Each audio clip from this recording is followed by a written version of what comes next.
Due to the immense power of smartphones, capable of handling tasks from gaming to emulating consoles, Google seized the opportunity and introduced Android applications on Windows 11. Now this enables users to play games from the Play Store on Windows. However, you will have to meet the following requirements. But provided that your computer meets the minimum requirements, here's what you can do. Open any browser, then visit the Google Play Games Beta landing page and download the beta.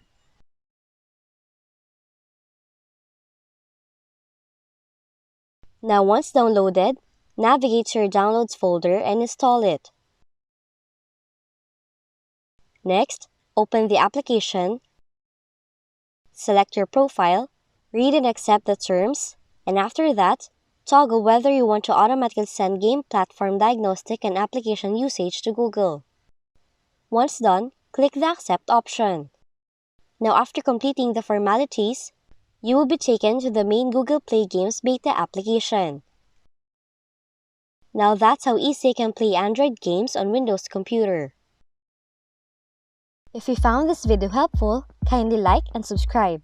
You may also click and turn on the notification bell so you can be notified from whenever we release new videos.